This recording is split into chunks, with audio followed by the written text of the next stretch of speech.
नाज़रीन, लखी गुलाम शाह थाणे जी हद ॻोठ साईं बख्श जाफ़री में जतोई जाफ़री तकरार तां ज़मीनूं बंजर थियण ऐं जवाबदार गिरफ़्तार न थियण ख़िलाफ़ जाफ़री बिरादरी जे माण्हुनि एहतिजाजी मुज़ाहिरो कयो आहे। रिपोर्ट करे रहियो आहे हिदायतुल्लाह महर। लखी गुलाम शाह थाणे जी हद ॻोठ साईं बख्श जाफ़रीअ में अली हसन जाफ़रीअ जे क़त्ल बाद धुरनि में शिकताण अची वई आहे। उन हवाले सां रोज़ानो हिक ॿिए मथां फायरिंग जो सिलसिलो हलंदड़ आहे, जॾहिं त जाफ़री बिरादरीअ जी 100 एकड़ ज़मीन घेराबाद बणिजी वई आहे। उन हवाले सां जतोई बिरादरी जा केतिरा ई भेरा अमीर जाफ़री वटि पहुता, पर उन बावजूदि अमुन न थी सघियो। फ़ोन थियण खां बाद में अमीर हुसैन इहा ॻाल्हि कई त तव्हां बि ज़मीनूं आबाद कयो ऐं जतोई बि ज़मीनूं आबाद कनि। घरनि खां 100 फुट मुफ़ासिले ते आहिनि। असांजा बि मालिक आहे, उन्हनि जा बि, भले उहे कनि असां बि कंदासीं।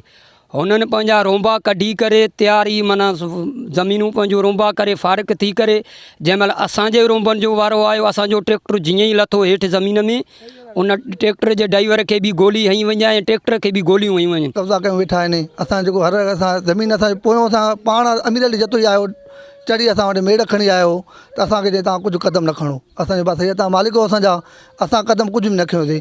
वरी हुननि पंहिंजा जेको फसल रुंबा करे ऐं कढी आया त वरी असां पोयों ट्रैक्टर जी असांजे हर जी शुरूआति थी। जीअं ट्रैक्टर हर में असांखे लथो त असांजे मुड़ुस उते फायरिंग करे असांजे मुड़ुस खे गोली हयूं। असांजो इहो ई गुज़ारिश आहे, इहो ई SSP खे गुज़ारिश आहे त असांजा जेके जवाबदार आहिनि उहे गिरफ़्तार कया वञनि, असां सां इंसाफ़ थियो वञे। असांजे घरनि ते रोज़ नाजाइज़ी हमला हे हो शाह लाल जा बि धाड़ेल अची रहिया आहिनि त असांजा 3-4 घर आहिनि, उन्हनि में लूट मार कयूं, माल बाल काए विया, का शइ न छॾियूं। ट्रपड़ हंध खटां रिलियूं विहाणा नलका बोरिंगा हर शइ खयूं। हे वॾा ज़ालिम माण्हू आहिनि, हिननि सां हुकूमत को अहिड़ो कमु करे जेको हिन सबिर कनि। असांजा ट्रैक्टर काए विया, हर काए विया। जाफ़री बिरादरी जे माण्हुनि जूं ॻाल्हियूं ॿुधियूं, हुननि जो इहो ई चवणु आहे त फौरी तौर ते असांजी कयल नाजाइज़ इंसाफ़ कयो वञे। हिदायतुल्लाह महर, आवाज़ TV न्यूज़, लखी गुलाम शाह।